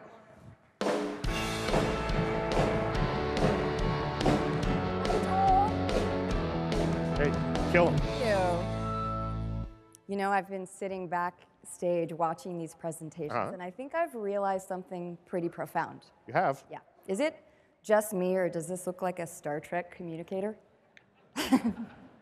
Beam me up, Scotty. Right. Joel, we started at NetApp the same summer, 16 years ago. We did. It was so it's our Sweet 16? Yeah, it's our Sweet 16, okay. and I can honestly say I've never been more excited to be at NetApp because I know the next 16 years will be as filled with innovation as the last. That gets me to early retirement, so I'm counting on you. That'll be another sweet 16 yes. for you. Okay. It will be. All right. So clearly our customers are embracing NetApp Cloud Connected Flash to modernize the data center. But we know that alone is not enough to enable digital transformation. In the future, most data will be generated at the edge. In the future, most data will be processed in the cloud. And this is why George talked to us about the need to move from the data center to the data fabric. For the next few minutes, I'd like us to think of the data fabric as more of a data pipeline. And this pipeline stretches from edge to core to cloud and back, and it empowers you to put data where you need it and to leverage multiple clouds. Let's see this in action. Is there a way I can help with the demo? Yes, absolutely. In fact, I've made it really easy for you with this checklist. Okay. Well, I'm an experienced manager. I think I can handle a checklist. Good. Okay. Good. Okay. So in the next few minutes, we'll see how we can automatically tier data to the cloud and back, how we can efficiently distribute that globally for real-time access, and then better protect it in the cloud while leveraging that for business value. This morning, you saw Adam Carter bring data into our data pipeline by initializing a snap mirror from a private cloud based on NetApp HCI into an ONTAP system so we could better do machine learning on that data. But how can NetApp help with all of that data generated at the edge? Speaking of edgy, there's Octavian Tanase, Senior Vice President of the ONTAP Storage Systems and Software Group. Octavian, what's on your back? Well, I'm here to introduce my asset. It's not what you think. It's a mobile data center. It's running on a ruggedized device. It's running software-defined ONTAP, ONTAP Select. It's helping me collect thousands of data points, videos. So watch what you're doing here in Las Vegas. Customer satisfaction, I'm putting that in data lake. I'm analyzing the data. I'm going to advise Gene based on this about the next location for Insight. Okay. So you're kind of like a drone or an autonomous vehicle. Yes, and that's how some of the people call me. But not as fast. Yeah. Absolutely. Well, if you guys want to learn more about ONTAP, the journey, the data management across the edge, core, and cloud, come right after this and watch one of the spotlights. Okay. Thank you. Right. Thank you. Great. Thanks, Octavian. So along these lines, we've recently done a project to add the MQTT protocol to ONTAP Select. You might better know that as SCADA, but it's essentially a lightweight messaging protocol that's very suitable for connected devices. So that allows Octavian to receive time series data and ingest it into the data pipeline and send it elsewhere. That may not sound very exciting, but I want you to think about possibly a Ducati collecting 60 metrics as it races around the track. Or potentially Factory 4.0, where we have a lot of machines looking for anomalies and doing predictive maintenance. There are a lot of reasons where we can use that. Now, we also see a ton of data and video at the edge. And just a couple of weeks ago, we had a similar ONTAP mobile data center in a Humvee at a conference. And it was collecting images of the attendees to the conference. It was sending those to a secondary NetApp system and then uploading to the cloud using AWS Lambda to compare those photos against a database of the attendees and then send the results back down to the person that was running this environment. And so that's pretty cool. But multi-cloud means flexibility. And so I thought, well, why don't we take a similar picture of Joel from last year's Insight and see what happens if we put it through Google Vision. And Google obviously thinks that you have an amazing stage presence. And I look like Wolf Blitzer? Yeah, kind of a newscaster. Okay. So, obviously, right, when we get this data into our pipeline, what we're really looking for is to put it out into the clouds where we can use the services that we need. Okay. Hey, we have one check. We do. Okay. We've covered ingest from the cloud, ingest from the edge, and we've covered replicating from other parts of our data pipeline, and we are starting to amass a lot of data. So let's see what we can do with that. Okay. In ONTAP 9.5, we're making it even easier for you to see how you can move data from on-prem into the cloud. I see here in my 20 petabyte data lake that I have 5 petabytes that are suitable for moving to the cloud with fabric pools. To set this up, I simply choose my cloud provider. You see here in 9.5, this includes IBM. I have to put in just some basic information, such as my region, my login credentials. If I wanted to, I can encrypt this data as well. And then finally, I get the option to specify that I want to auto-tier for the entire environment. And in fact, if you have an aggregate that's not a fabric pool aggregate, we will convert it for you automatically to be able to tier the data to the cloud. Really nice and simple and clean, too. Yes, yes, very easy. And so just like that, we've tiered 5 petabytes of data to the cloud, specifically to IBM. We've freed capacity in our on-prem flash tier, and we've helped our CIO's cloud directives. Right, so 2 checks. 2 checks. What's next? We have a harder check? Right? That's pretty awesome. All right. Yeah, keep going. Yeah, so obviously digital transformation also requires that we provide data to developers, lines of business, data scientists, where they need it and when they need it. So I am thrilled to announce that FlexCache is back, but it's better because it's data fabric enabled, and so it's going to allow us to distribute data to the core, to the edge, and longer term to the cloud. Okay, let's go through the workflow. I'll be able to identify a volume and specify that I want to create a FlexCache copy of that. And also very simple, I just have to put in the information for my source, which would be my cluster, and my volume, and my destination. You see here, we actually have Insight Barcelona coming up in a couple months, so we're going to cache a copy of this data out there. And you'll also notice that my secondary or my FlexCache volume doesn't have to be the same size. So that's a sparse copy, and what we really care about out there is the active data. So it's very efficient. I have the option, of course, to do multiple FlexCache volumes from my source. And so you'll also see here, I have one in New York. We're doing some marketing work on it. But I also want to send one back out to Octavian, okay, as he's wandering around. He's out there somewhere, right? Out the strip, yeah. And I happen to know that he only needs 500 gigabytes of data to be able to identify who is skipping the keynote today. Just kidding. And then finally, we can just see a summary of what that looks like in the environment, as well as what's being utilized in each of those FlexCache volumes on the edge or wherever they may be. All right, so you've got 3 out of 4. 3 out of 4. Yeah. I know you saved the best for last time. I hope so. I think so. I think you have. Okay. Yeah, and in fact, we have an entire spotlight session after this, which will go into a lot of the details around data protection, but let's just get a preview. I'm also super thrilled to announce the introduction of synchronous snap mirror in 9.5. Finally.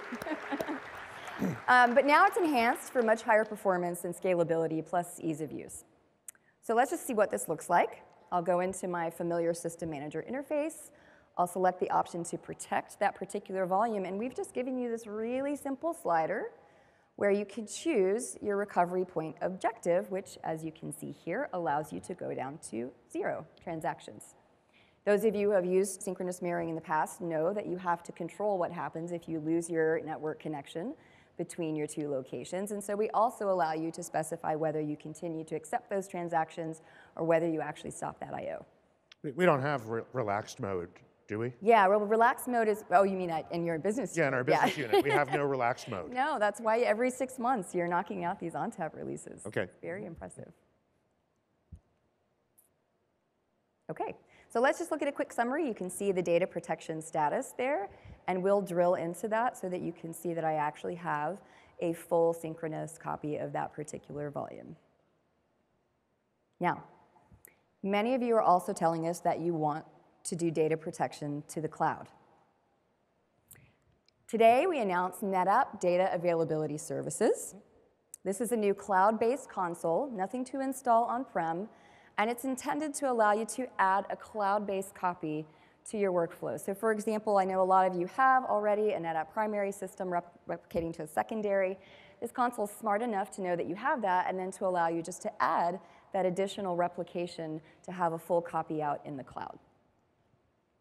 Let's see what this looks like. So here's my console. I'm going to select a couple of volumes, and you'll see down there three, oh, it was pretty fast, but three green shield-looking things.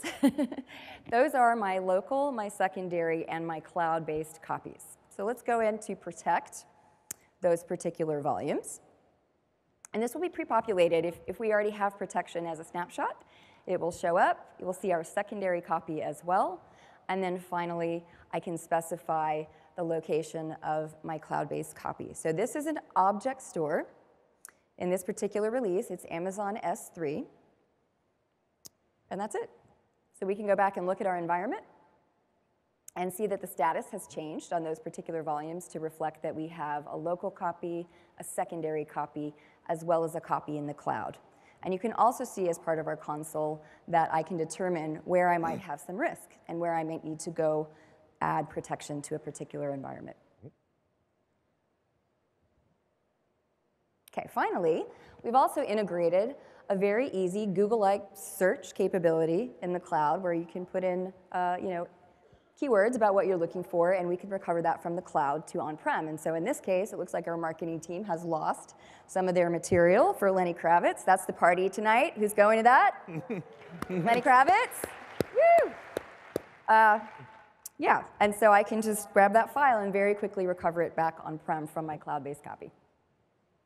Okay, this is the part that I'm actually the most excited about. Yep. So looking further into the future, and I probably should caveat, a little bit of what we're talking about today is vision, and some of these demos screens are notional. But looking further into the future, if your data is already stored in the cloud for business continuity, why not use it?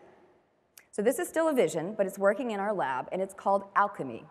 And it allows us to directly access this cloud-based copy so that we can do things like data visualization, e-discovery, machine learning, and actually put that data to use that's sitting there in the cloud as a protection. Okay, so please go learn more in the Spotlight about this. And I think we're done. We've seen how we can ingest data at the edge from the private cloud. We can tier data to the cloud. We can distribute that data to the users who need it. And then finally, we can protect your data in the cloud while hinting at some of what's in store to use that cloud-based copy. Yep. Pretty cool, yeah? Excellent. All right. Thanks, Joel.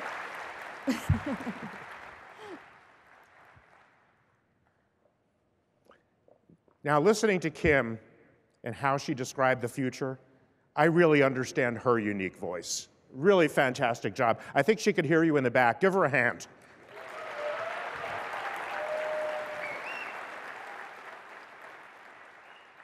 All right. As you've seen, we're really continuing to innovate. We're continuing to bring new ways for you to manage your data and your business. The demo you saw today was just the first note in the song. I really welcome you guys to come to see our solutions in the Spotlight sessions and the technical breakouts. The team has been working really hard since last Insight, and they're really proud to show you the new things that we've got. So there's a lot happening in the NetApp labs. And one of our customers, right, who's really taking advantage of our solution, and they've been doing it for a while, is the IBM Cloud Division. Now, IBM's been a unique voice in the industry for a really long time. And what I'd like to do is welcome Fayaz Shahrpurwala, who's the VP and GM for IBM Cloud, to talk about how they use NetApp to be data-driven. Fayaz.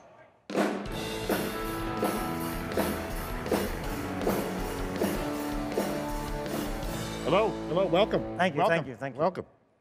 Wow. All right, it's really good to have you here at Insight. A pleasure. You're a partner, you're a large cloud provider, and also a NetApp customer. Can you tell us why IBM Cloud chose NetApp? And we've had a partnership for a very long time now. It's been over 3 years. But just in terms of, I'd like to start with the journey, because we've been talking about hybrid, and all customers are on this journey to cloud. Mm-hmm. And this journey starts typically with the hybrid cloud. You're on-prem, you want to move to cloud, you want to get access to all the cloud technologies, whether it's Watson AI, whether it's blockchain, or get access to your favorite databases. But that journey starts on-prem.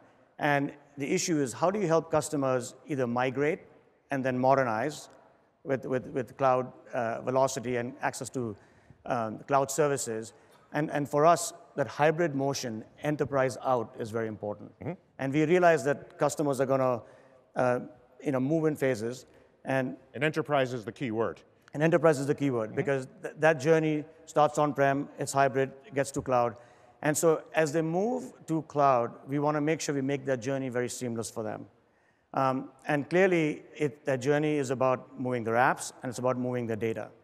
And for us, a lot of the big apps are things like VMware, things like SAP, very large databases. And for us, we want to make sure that those are backed by the same reliable, highly resilient storage that they get on-prem. So that's why we have been using NetApp for a very, very long time in our cloud. Great, thank you. So would you say that we're actually helping drive IBM's business? Other than the technology. We're absolutely helping drive our customers' journey to cloud and our businesses. But at the end of the day, it's about a journey for the customer into a cloud. Okay. So look, I think the other important thing I'd just touch on is, for us, the partnership has both been around on-prem and in the cloud. Yes. And so we have something called IBM Cloud Private. As customers look to modernize with Kubernetes and move stuff on-prem, we want to make sure that they can run this on you talked about the converged HCI stack. So FlexPod is key piece of that puzzle. And then how do we seamlessly help them connect that FlexPod through a hybrid motion into cloud, leveraging technologies where we provide ONTAP Select on our cloud, so they can connect into ONTAP and then seamlessly migrate their data. Or we use things like Cloud Sync, which we've recently launched on our cloud, so allow them to seamlessly bring data from your on-prem into our cloud so that you can leverage our data and AI capabilities, or bring your NFS shares into our cloud very seamlessly so that you can move your VMware workloads or your SSD workloads. So the data fabric is real inside of IBM Cloud. And very seamless. Yep. Backed by NetApp. Yep. So now, I have one question for you. Yeah. I talked about Watson, I talked about hybrid and what we're doing, but what about, you are a customer of Watson AI as well, and you use some of your technologies to bring data into our cloud to get analytics. We are. Watson has helped us learn so much about our customers and made our products and our support so much better. It's part of Active IQ. We use the analytics tools really to find out how our customers are using the products. We've made amazing advances in the last year and a half with the Watson technology as part of that solution. I encourage all of you guys, go to Insight Central. If you don't know, if you haven't seen the updates in Active IQ, take a look at it. Go to Insight Central, spend some time there. You'll learn a lot. There's a lot of things there to make your life easier as a customer. Thank you. So this is a really good example of how NetApp can scale. If an organization as large as IBM Cloud can depend on NetApp solutions, there's a lot of other people out here, obviously could benefit from that scale. I want to really thank you for sharing with us how NetApp's helping drive your business, and modernizing with NetApp Flash and the data fabric is really driving the way. Thank you, and thank you for helping us get on the journey to cloud. Yes. Okay, so our Flash solutions are remarkable by themselves, but there's a lot more to your investment in NetApp. It's a platform you can build upon. Right? How do you get better intelligence from the data you're storing?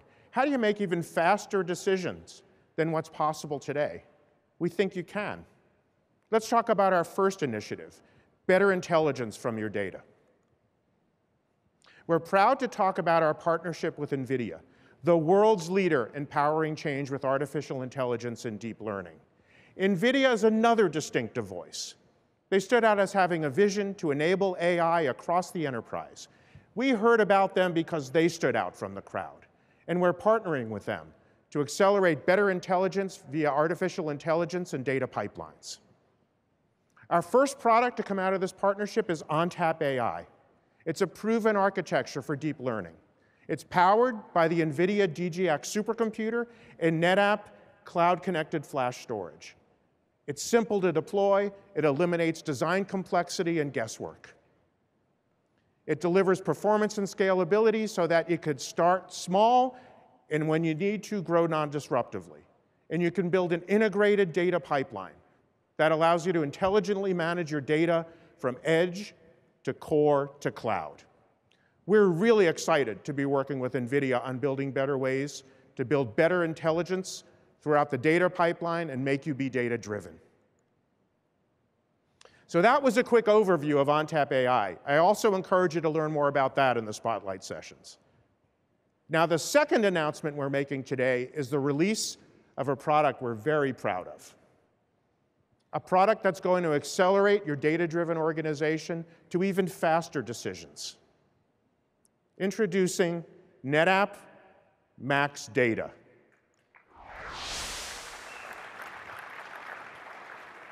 What was that? Did you guys see something? Did you see something? Yeah, it went by so fast. Can we slow that down a bit?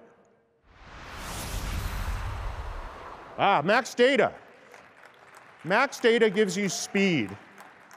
It makes everything faster. That sounds like a big promise, but it does. It makes everything faster.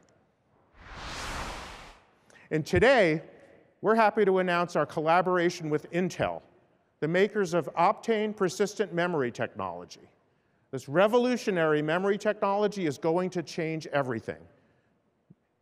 Max Data will open up capabilities which will make your organization stand out and will even change the way your data center looks. With Intel's Optane and Max Data, we're going to accelerate you being data-driven. How fast is your data with Max Data? In a recent performance test against a MongoDB system, there was an 11-time performance increase with Max Data versus the same system without it. Remember, this is software. Now imagine your data with Max Data. It's mind-blowing what you could do.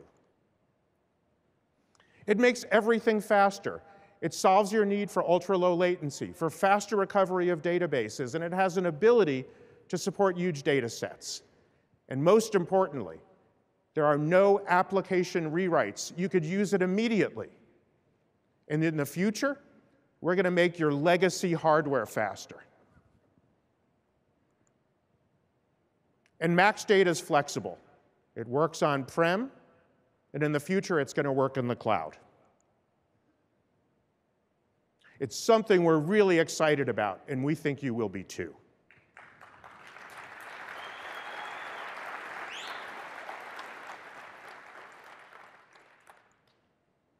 All right, so as you can see, the investment you make in NetApp Flash is an investment you can build upon.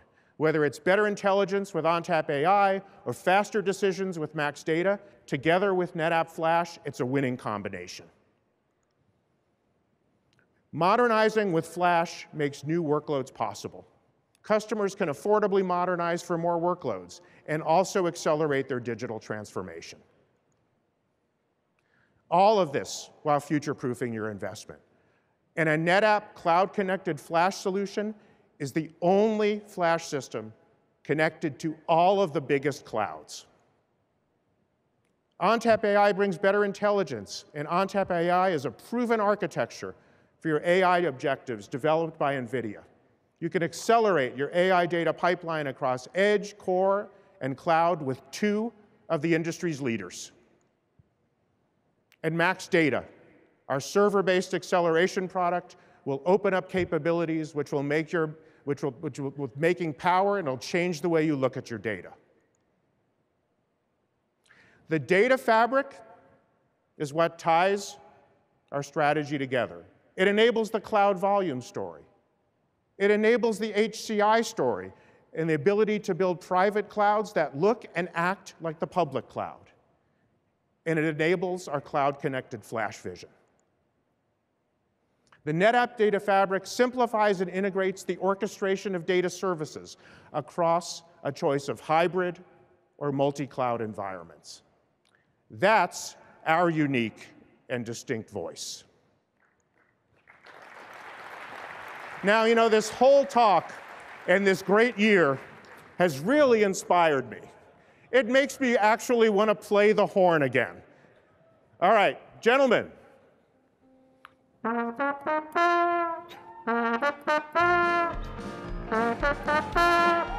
Thank you.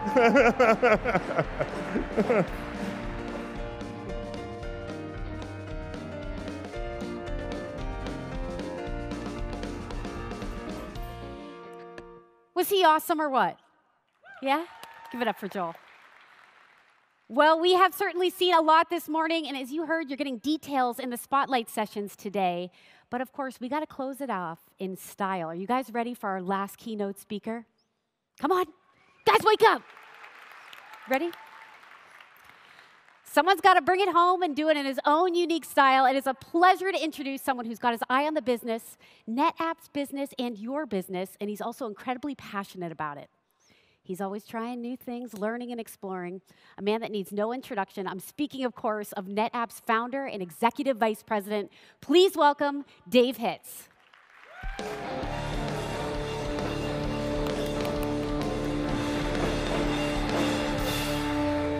Hi. I heard Joel at rehearsal last night, and I thought he was the bravest man in the world. And then he actually did good. My job is to bring it home, 10 more minutes, and back to the show. I would like to start by talking about two words that I've been hearing from customers quite a bit: cloud first. And I've actually been trying to figure out, what does this mean? And I had the opportunity, and Anthony and I were meeting with a customer, and the customer had put, we had to get a briefing about customers, the customer had put, we're a cloud-first company. So I asked him, what does that mean? And he said, it was I think running shoes. It was a athletic gear company. And he said, cloud first. I don't want to talk about that. I want to talk about my business problem. And here was their business problem. It was interesting. They sold entirely through shopping malls, consumer brand company. And about 8 years ago, they realized we're doomed because nobody wants to go to a shopping mall. Nobody wants to buy shoes at a shopping mall. And so we've got to transform ourselves, create a new pathway to customers. So they created a website. They created an iPhone app. They created an Android app. And they transformed their business, not 100%, obviously, but a lot of online activity. And they did all this on-prem, actually. And their start to cloud was driven by their load characteristics. So, consumer product, you can imagine what their load looks like. Normally, the load is about 8,000 to 9,000 user interactions per minute. On a couple of days a year, it goes from 8,000 to 9,000 to 500,000. 9,000? 500,000. And they had to build out their data center for the 500, and it mostly ran idle. So they said, what would happen if we moved into, in their case, they chose Amazon, and they saved a boatload of money, which is actually not the most common reason that people choose to go to the cloud, but in this situation it could. But now, he said, that is the cause of my cloud first problem. My single biggest app that generates the most revenue with customers is the only app that I have in the cloud, and so hardly any of my staff is trained up on it. So his definition of cloud first was just, I'm looking for any other thing to put into the cloud to help get my people trained up. The White House in 2011 released a definition of cloud first. The White House cloud first policy, let me zoom in on just the part that matters. They said for every new project, they are requiring agencies to evaluate safe, secure cloud computing options before making any new investments. They don't even have to use them. They just have to look at them, right? So they're really trying to drive an enormous organization just to get more familiar with the cloud. And I think that what they did is very clever because the evaluation, this question is, could it go in the cloud? And maybe it's a mainframe app, and yeah, we could rewrite it, but no, that COBOL code on a mainframe won't run in the cloud, so literally it couldn't. But there's actually two questions that I think it's important to ask. Number one, could it go into the cloud? And then number two is, should it? And I think it's important to pull these questions apart because they're so different. The first question, could it, is a technical, nerdy question. Like, what's the bandwidth requirements, and what's the latency, and how long would it take, and what if the cloud goes down, and all that kind of stuff. The should it question is really much more of a business question. Like, what am I trying to accomplish? What are my competitors doing? What is my position if the world changes? How will be at? Like, all of those kind of questions. The should it one, I think, is strategically much more interesting. Okay. My goal is to recreate the entire general session, both days of it, in 10 minutes. So George came out and talked about data-driven customers doing cloudy stuff and digitally transforming themselves. Check. He talked about the importance of the cloud in doing that. Check. George got a futurist to come out on stage, and so let me make my prediction about the future. I believe we are just entering the golden decade of artificial intelligence. It is so smart that it's really cool, and it hasn't yet learned how to kill us. Decade. The futurist had a picture of Jeff Bezos, so I've got a picture of Jeff Bezos. On the left is me, on the right is Jeff. We were college roommates. It's so hard having a roommate who's the successful one, you know? George had a cloud demo, so I will have a cloud demo. No offense to Anthony, but graphical user interfaces are for wimps. Real developers use APIs. RESTful, cloudy developers use RESTful APIs. And so for my demo, I typed in the JSON schema, my favorite editor, VI. We will look at the JSON schema for creating a volume in Azure NetApp files. You saw it here first. A command line VI console demo. Let's look at the JSON. There's the name. The stuff you put in the GUI, right? That's where the volume, that's the capacity, premium service level, because I'm worth it. So let's use the AZ command to send this off to the Azure Resource Manager, and we'll create a volume the cloudy way. Okay. I acknowledge this is the world's stupidest demo. You would never actually type in a JSON schema by hand, right? I mean, you would write some Python code and it would generate the JSON schema. Actually, it would do it 1,000 times because that's the whole goal, that you want 1,000 of these. That's not my point. My point here is this is tightly integrated into the core of Azure, right? This is not like some add-on thing. When we started, what we did was we said, well, let's just port ONTAP into a virtual machine and run it in the cloud. And that's cool, right? ONTAP's my baby, but it doesn't smell cloudy. This is integrated deep into the heart of Azure. Likewise, we've done with Amazon and Google.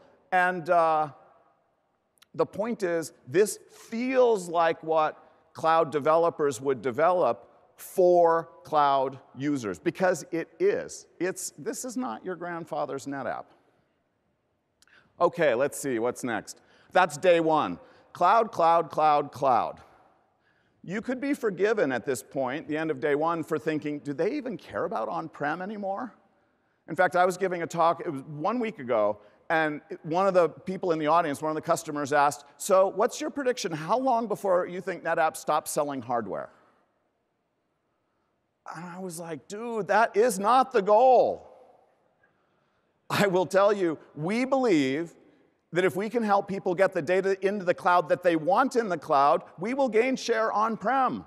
They'll buy our on-prem gear because we make it easy to get to the cloud, back from the cloud. They want to be able to manage back and forth. So it's not at all our goal to stop selling on-prem. In fact, here's the picture, and you've seen it before, of our prediction for the future. Oh, I forgot. Graphical user interface, refresh. That's what you should use a graphical user interface, is to make sure that your code worked. It did. Now, the future, until the artificial intelligence learns. Public cloud. You know, it's easy to tell if you're in the public cloud because you're writing a check to Amazon or Azure or Google. It's trickier to tell the difference between enterprise IT and on-prem cloud. the way that I think about it is the on-prem cloud is very uniform, very software defined. 10 years ago, all you needed to do to be an on-prem cloud was run VMware. Oh, look, it's a virtual machine. It's an on-prem cloud. These days, it's really got to be software defined, automated. Typically, it's a whole bunch of 1U blades or maybe a blade server. A good test is if you've got 100 nodes of on-prem cloud and it's configured as one giant cluster, could you reconfigure it as 3 clusters without touching any wires? If you could do that, there's a good shot that it's an on-prem cloud as opposed to more traditional enterprise IT, which is like client, server, Unix, Windows. Should I use Fibre Channel here or Ethernet there? Like you're thinking about it. So this is the way that we see customers spending money, and we do not predict that any of these will go away anytime soon. So this is the what. To me, the more interesting question is why are customers choosing to spend money in these 3 areas? And it's a distinct answer for each of the 3. So let's dig into that. You've seen this before as well. With the public cloud, the goal is to inspire innovation.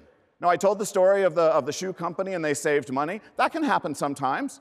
Sometimes it's more expensive. That depends. But the #1 goal I hear is I want to inspire innovation. Let me give you an example.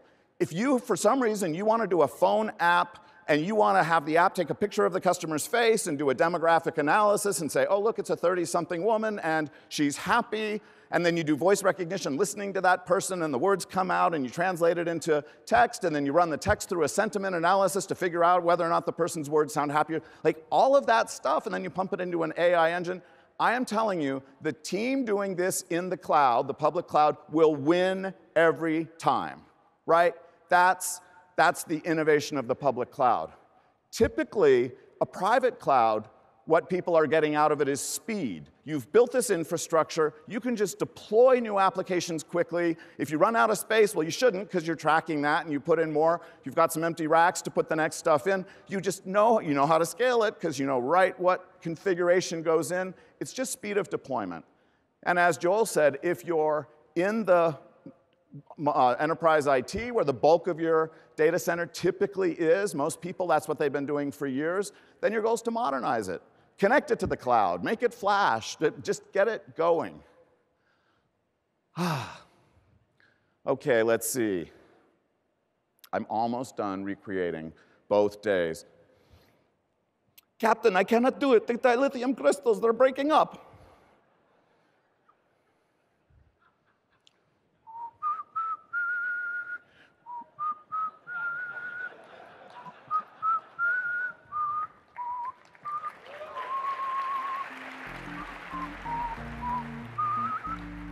Okay. We are so close to almost done. When you look at a disruptive change in the industry, like we see now, I mean, cloud is radically disruptive. HCI is changing the way people think about data centers. When you look at disruption, it is tempting to say, I'm just going to go focus on the new thing, all the opportunities in the new thing. Cloud, cloud, cloud. Let's do nothing but cloud. And certainly, during a disruptive time, focusing on the new thing, doing an app for the iPhone, if that's the disruptive thing, that is a good opportunity. But I think there's another good opportunity, which is to look at the space between the old and the new. How can you make the old and the new work together? And that really is what NetApp is about with our data fabric strategy. We aren't telling you have to put 100% in the cloud. We're not telling you cloud is stupid, you should stay on-prem. What we're telling you is we would love to work together to help you figure out your strategy. Which of these goals matters more for you? Is it about innovation? Is it about speed? You spend so much money, let's just modernize it to keep it alive. Which of those goals make sense for you in your data center? And then we would love to work with you to figure out how do we make that happen, and then you know what, you're going to be wrong, and so how do we make it possible to change your mind later? That's what the data fabric is about, the data fabric strategy. And so in closing, I would just like to say, please let us work with you to build your data fabric. Thank you very much.